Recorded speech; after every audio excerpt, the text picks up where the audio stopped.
इनको तुम्हें द्वारका से त्यागना पड़ेगा।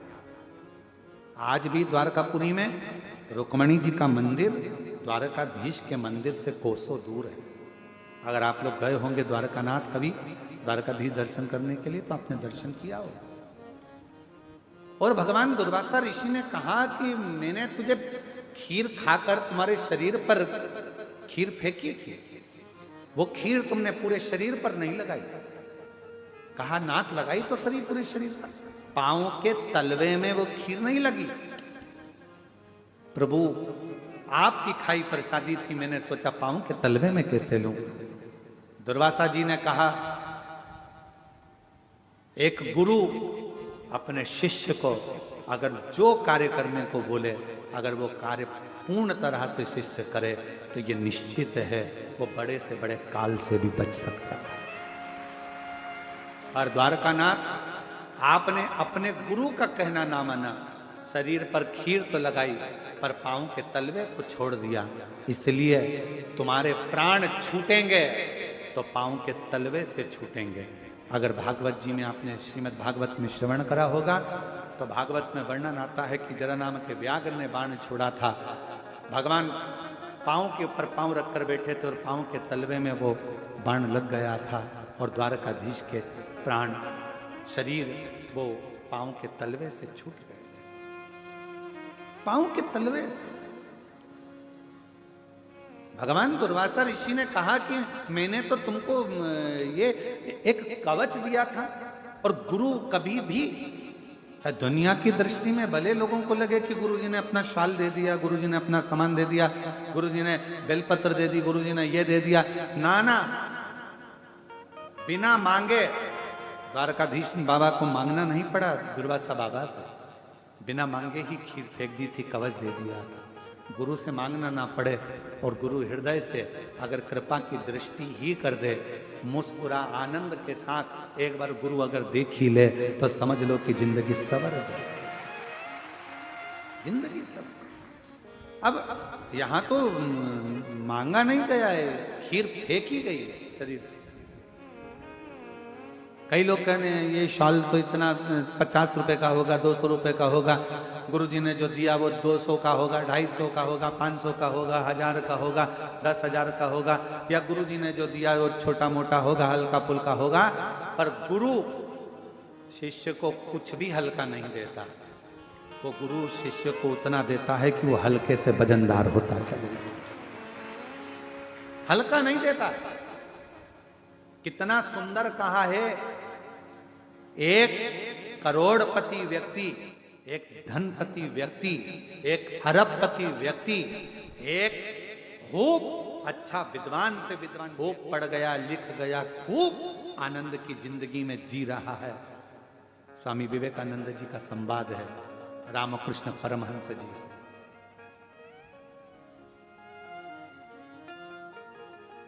आपकी दृष्टि में स्वामी विवेकानंद जी ने रामकृष्ण परमहंस जी से पूछा, आपकी दृष्टि में बहुत पढ़ा लिखा व्यक्ति, बहुत विद्वान व्यक्ति कौन है?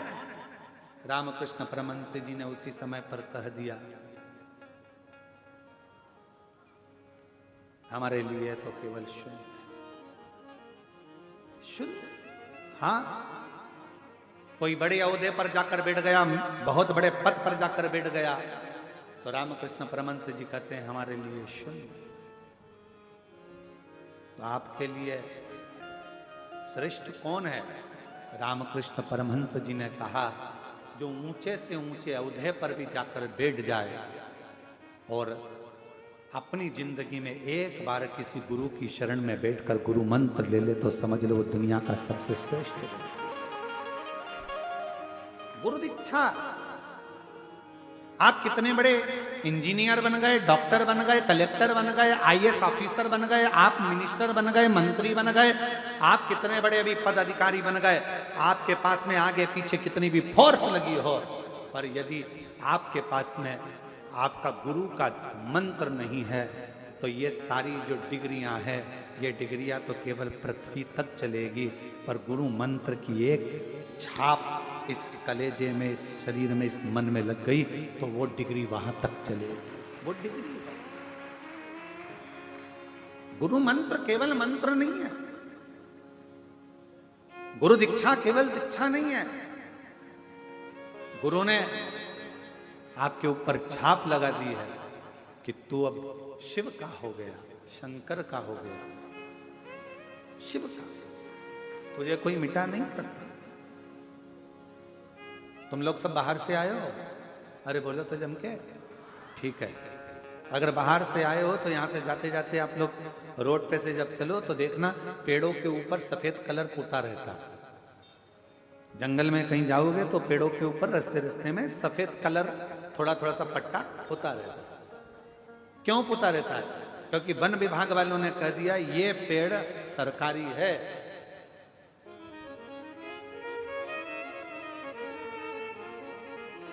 ये पेड़ सरकारी है,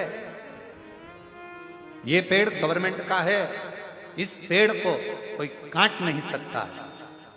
अब जरा विचार करिएगा, सफेद पट्टा पेड़ पर लगा तो पेड़ को काटने की किसी की हिम्मत नहीं हुई। उसी तरह गुरु पूर्णिमा के दिन जब गुरु दीक्षा का मंत्र कानों में पड़ जाता है तो किसी की हिम्मत नहीं कि तुमको मिटा सके। जिस वृक्ष पर एक सफेद कलर का पट्टा लग जाता है उस वृक्ष को फिर कोई काटता नहीं। क्यों? क्योंकि वो गवर्नमेंट का पट्टा लग गया। उसी तरह गुरु पूर्णिमा के दिन अगर गुरु दीक्षा का एक बार मंत्र कानों में चला जाता है फिर किसी की सामर्थ्यता नहीं कि कोई तुम्हें मिटा सके।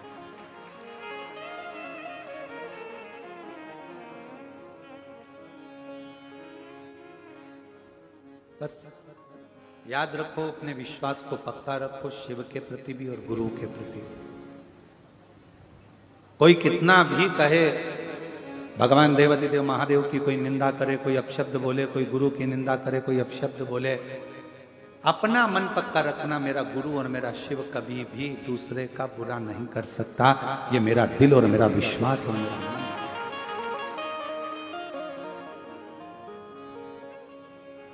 फूलों की कलियों में, काशी की गलियों में, फूलों की गलियों में, काशी की गलियों में, तेरे बिना कुछ कहीं ना, तेरे बिना भी क्या जीना। ओ बाबा रे, तेरे बिना भी क्या जीना। ओ शंभू रे, तेरे बिना भी क्या जीना। फूलों की कलियों में, काशी की गलियों में, फूलों की गलियों में, काशी की गलियों में, तेरे बिना कुछ कहीं ना, तेरे बिना भी क्या जीना। ओ बाबा रे, तेरे बिना भी क्या जीना। ओ गुरुदेव रे, तेरे बिना भी क्या जीना। अपने जीवन को श्रेष्ठ और गुरु दुर्वासा बाबा ने जैसे खीर दी, शरीर पर लगाई, वो खीर दुनिया की दृष्टि में खीर थी, केवल दुनिया की दृष्टि में वो खीर है। पर मेरे दुर्वासा जी ने खीर नहीं दी थी, मेरे गुरु बाबा ने तो कवच दिया था, उस कवच को धारण करना था। और गुरु अगर कोई चीज दे दे तो समझ लेना कि वो करोड़ों की है, वो कवच के रूप में हमारी जिंदगी में कहीं ना कहीं हमको बचा ले, ऐसे देता ही नहीं।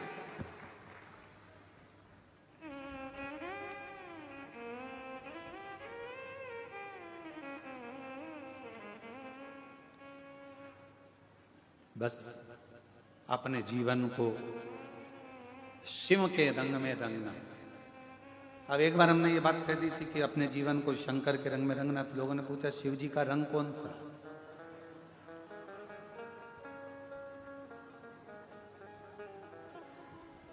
शिव जी का रंग कौन सा? अच्छा जाने तो पानी का रंग कौन सा होता है? पानी का कोई रंग होता है? जम के तो बोलो जरा। शिव जी को चढ़ता क्या है? जल। जल का रंग नहीं होता, शिव का कोई रंग नहीं है। जो जिस रंग में रंग ना हो उस रंग में शंकर को रंग सकता है। जल को लाल कलर डाल दो लाल हो जाएगा, पीला डाल दो पीला हो जाएगा, काला डाल दो काला हो जाएगा, हरा डाला हरा हो जाएगा, गुलाबी डाला गुलाबी हो जाएगा। तुम जिस रंग में रंगोगे उसको वो रंग। जल और देव अधिदेव महादेव ऐसा ही होता है। एक छोटा सा गरीब, कितना सुंदर व्याख्यान आया। कड़प भील रहता वन में, लोगों को शिव जी की आराधना करना देखा, उसने भी सेवा करना चालू करी। मुंह में पानी भर लिया क्योंकि लोटा नहीं था जल चढ़ाने, लोटा नहीं। हमको एक स्मरण आ रहा है, सोमानी जी कथा कराए थे परली बैजनाथ में, और परली में कथा चल रही थी, सोमानी परिवार कथा कराया था। अब सोमानी जी बोले गुरुजी दर्शन के लिए चलना है। हमने कहा बिल्कुल चलो।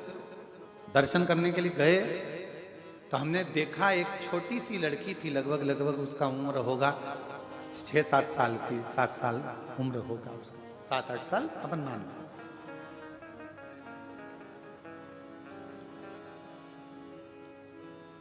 सब हाथ में दूध और जल लेकर खड़े थे उस बाबा देव अधिदेव महादेव परली श्री बैजनाथ जी को चढ़ाने। सब खड़े थे।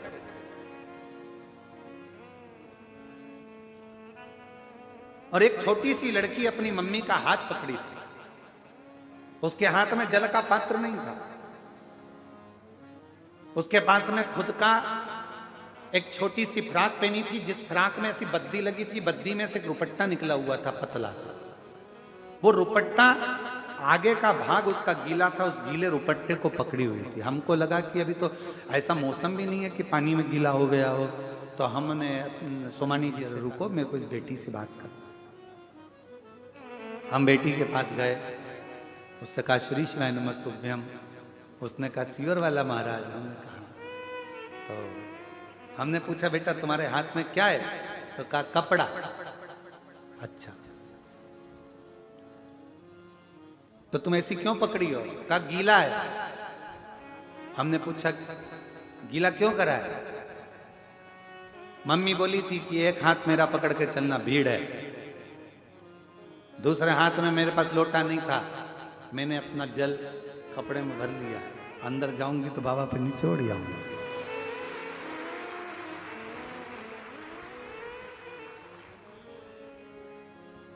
अब ईमानदारी से बोलो, बाबा सोने का लोटा और चांदी के लोटे देखेगा क्या? मेरे बाबा हीरे का चूड़ा, हीरे के लोटे, आभूषण, सोना और चांदी का लोटा मेरा बाबा नहीं देखेगा।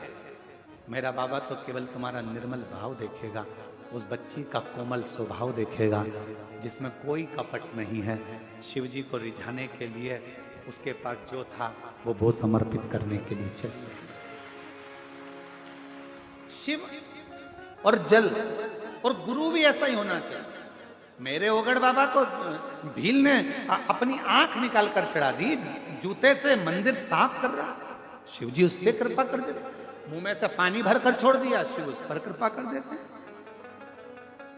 शिवरात्रि की कथा कहती है भील ऊपर चढ़ा था, पांव से बेलपत्री टूट कर गिर रही थी, छाजल में से पानी टपक रहा था नीचे शिवलिंग पर, और देवाधिदेव महादेव शिवरात्रि पर प्रसन्न हो जाते हैं। लंका का राजा रावण उन्हें प्रसन्न कर लेता है, भस्मासुर उन्हें प्रसन्न कर लेता है, कुबेर उन्हें प्रसन्न कर लेता है, भगवान नारायण उनको प्रसन्न कर लेते हैं, भगवान राम उन्हें प्रसन्न कर लेते हैं, और छोटे से छोटा पक्षी भी उनको प्रसन्न कर लेता है, क्योंकि जिस रंग में उनको रंगना हो उस रंग में मेरा महादेव रंगा जाता है। शिव, जल और गुरु ऐसा ही होना चाहिए। गरीब है शिष्य तो गुरु को यह नहीं सोचना चाहिए कि इसके पास कुछ नहीं है।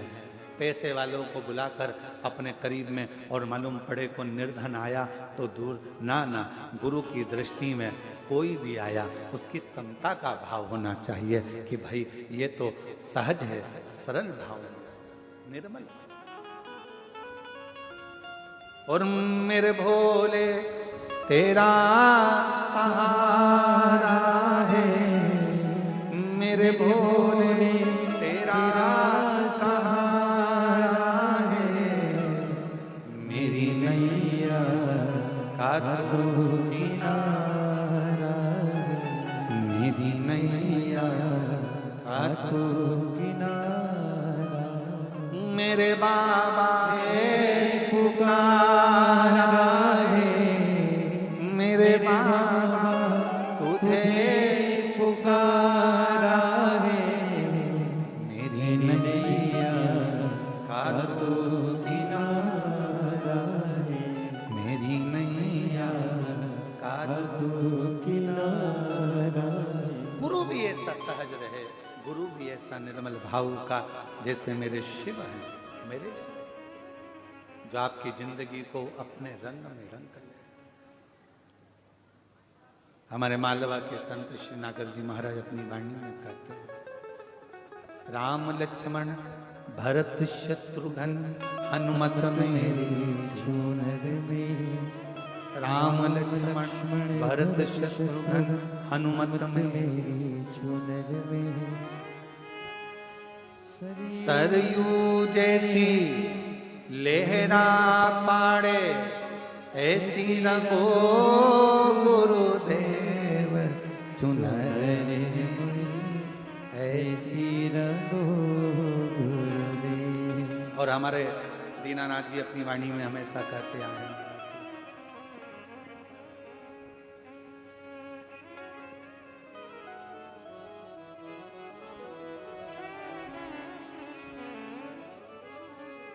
गुरु ने मंगाई सत गुरु ने मंगाई, गुरु ने मंगाई सत गुरु ने मंगाई, ऐसी प्रेम भिक्षा रे गुरु ने मंगाई, ऐसी प्रेम भिक्षा रे गुरु ने मंगाई, ऐसी प्रेम भिक्षा रे गुरु ने मंगाई, ओ गुरु ने मंगाई, सतगुरु ने मंगाई, गुरु ने मंगाई, सतगुरु ने मंगाई, ऐसी प्रेम भिक्षा रे गुरु ने मंगाई, ऐसी प्रेम भिक्षा रे गुरु ने मंगाई।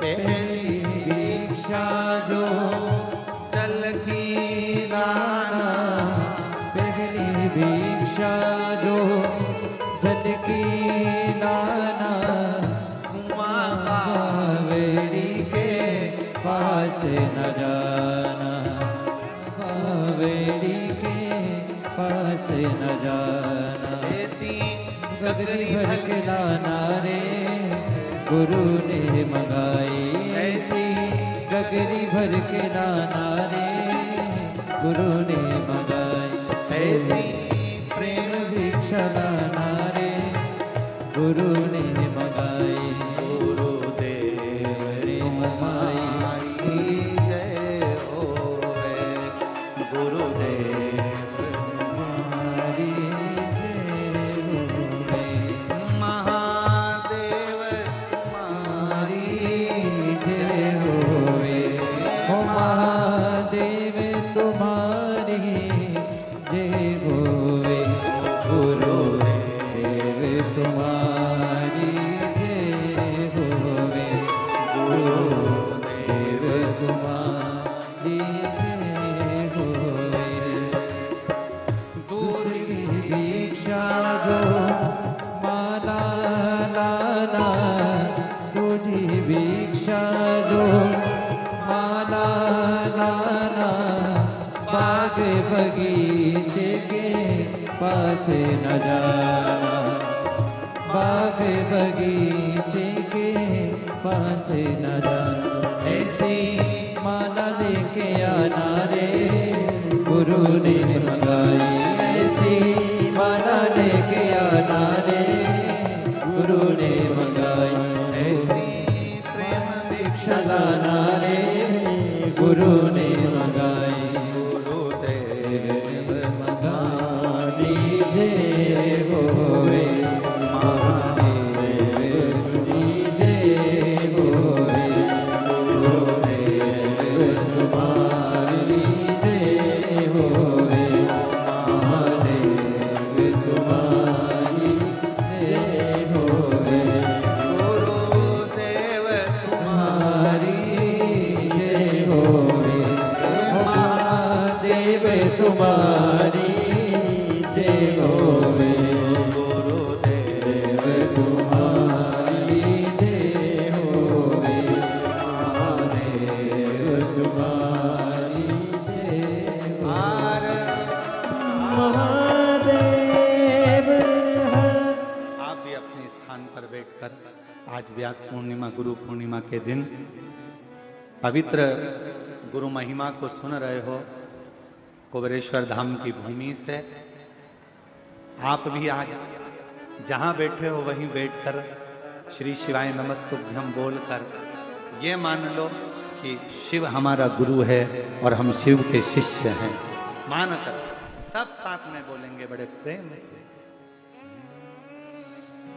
श्री शिवाय नमस्तुभ्यं, श्री शिवाय नमस्तुभ्यं, श्री शिवाय नमस्तुभ्यं, श्री शिवाय नमस्तुभ्यं, श्री शिवाय नमस्तुभ्यं।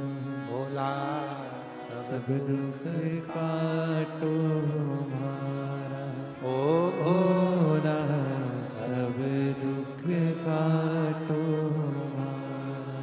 शिव शंकर जपो तेरी माला, भोले बाबा जपो तेरी माला, भोला सब दुख काटो हमारा ओ भोला, सब दुख काटो हमारा। देश है मंगल मंगलकारी, वेश है मंगलकारी, शमशान वासी हमारा, शमशान वासी हमारा ओ भोला, सब दुख काटो हमारा ओ भोला, सब दुख काटो हमारा।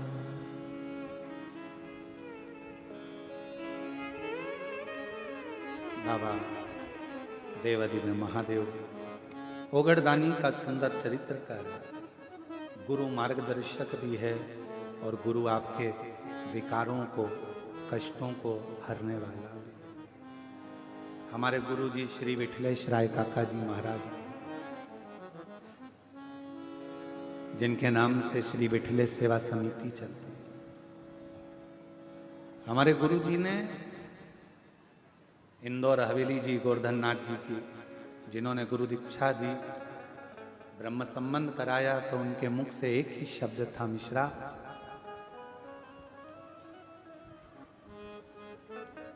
तेरी भक्ति कहती है और हमारा विश्वास कहता है कि जहां भी कथा करेगा तेरे पंडाल छोटे पड़ेंगे। ये उसका था।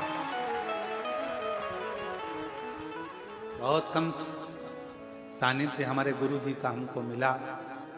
फिर उनके देह त्यागने के बाद जब गोलोक धाम चले गए, उसके बाद में विराजमान हुए परम पूज्य गोलोकवासी श्री 1008 श्री देवकी नंदन महाराज जी।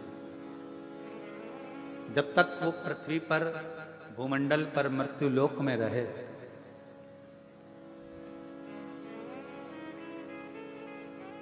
और देवकी नंदन महाराज जी जब तक परम पूज्य 1008 संत श्रोमणी हमारे श्री विठलेश राय काका जी महाराज जी की गादी पर जो विराजमान थे, और जब तक वो पृथ्वी पर तब तक उनका भी इतना स्नेह रहा कि जब भी कोई आयोजन हमारे गोवर्धननाथ हवेली में इंदौर में होता और उनका पहले सूचना आ जाती, मिश्रा ये आयोजन है, ये मनोरथ है, ये उत्सव है। और इतनी सरलता, इतनी सहजता हमारे गुरुओं में रही। और उनके बाद में, उनके देह त्यागने के बाद में जो विराजमान है अभी वर्तमान में, जो हमारे गुरु की गादी को संभाल रहे हैं, परम पूज्य 1008 शिरोमणि संत श्री दिवेश बाबा जी, दिवेश कुमार बाबा जी, उनकी भी बड़ी सहजता। प्रति कोई उत्सव हुआ तो उनका सूचना, उनका लिखा हुआ एक मैसेज हमारे पास में जरूर आ जाता है, मिश्रा जी आज ये आयोजन, ये उत्सव, ये शिव कृपा, ये गुरु कृपा। और हमारा निवेदन सभी श्रोता भाई बहनों से है, बिना किसी आडंबर के, बिना किसी कहीं भ्रम के भगवान को अपना गुरु बनाओ। चाहे तुम राम को बनाओ, चाहे कृष्ण को बनाओ, चाहे शिव को बनाओ, पर गुरु परमात्मा को बनाते हुए आनंद कैसे। गुरु गुरु हमारे इंदौर हवेली जी के वर्तमान में जो विराजमान है श्री दिवेश बाबा जी, जो नित्य प्रति उनका भी स्नेह उतना की उतना ही। कोई भी अगर बात होगी तो वो जरूर सूचना करते हैं, जरूर आशीर्वाद देते हैं, ये उनका स्नेह। और इसीलिए वल्लभ कुल की बलिहारी, जब देखो जब तैयारी, ये वल्लभ कुल की प्रधानता है हमारी, ये वल्लभ कुल। आप सब गुरु पूर्णिमा महोत्सव के इस अवसर पर 5 तारीख से 10 तारीख तक विराजमान हुए।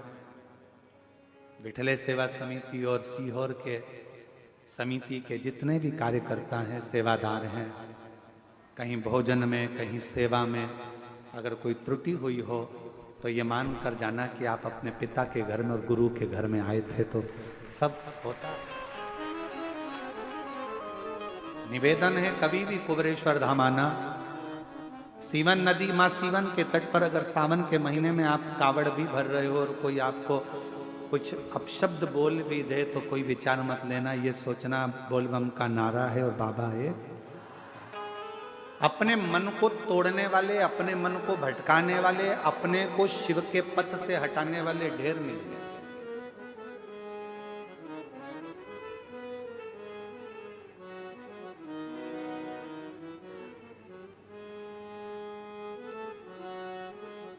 गंगा का जल जिसके मन में और बुद्धि में बैठा रहता है, उसको संपूर्ण जगत में गंगा का जल ही दिखता है।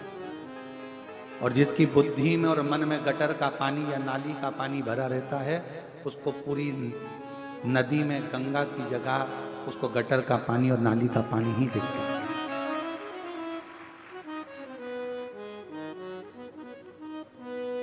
बहुत मिलेंगे आपको, क्यों जल भर रहे हो, क्यों कावड़ भर रहे हो, क्यों 11 किलोमीटर दूर तक जा रहे हो, क्यों ऐसे हरिद्वार से जल लेकर चले, यमुना जी से जल लेकर चले, क्यों इतना इतना किलोमीटर दूर चले जा रहे हो, कोई पार्वती से जल, कोई छिपरा से जल, कोई नर्मदा जी का जल लेकर, क्यों इतना दूर जा रहे हो, कौन ने कहा जाने का।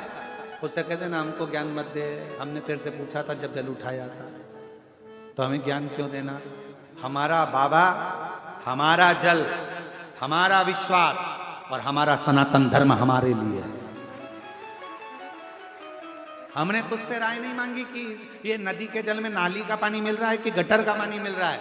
हमारी दृष्टि में गंगा आज भी शुद्ध है, हमारी दृष्टि में यमुना आज भी शुद्ध है, हमारी दृष्टि में मां नर्मदा आज भी शुद्ध है, हमारी दृष्टि में मां छिपरा आज भी शुद्ध है, हमारी दृष्टि में मां सीवन आज भी शुद्ध है, क्योंकि हमारी बुद्धि शुद्ध है, इसलिए संपूर्ण जगत शुद्ध है। संपूर्ण जगत शुद्ध नजर आता है। जिसकी विपदा में विनाश काले विपरीत बुद्धि, जिसकी बुद्धि में गलत समाया होगा उसको गलत दिखेगा, जिसकी बुद्धि में सब श्रेष्ठ होगा उसको सब श्रेष्ठ नजर आएगा। कंकर में भी शंकर दिखता है जब लोग कुबरेश्वर धाम में आते हैं। एक एक कंकर जाना, कंकर लेकर अगर घर जा रहे हो 10 दिन 12 दिन 15 दिन तक उस कंकर की पूजन कर कर देखना, और 16वें दिन आप उस कंकर को हथेली में रखकर ध्यान लगा कर देखना, तो उस कंकर में आपको या तो बाबा केदार, अमरनाथ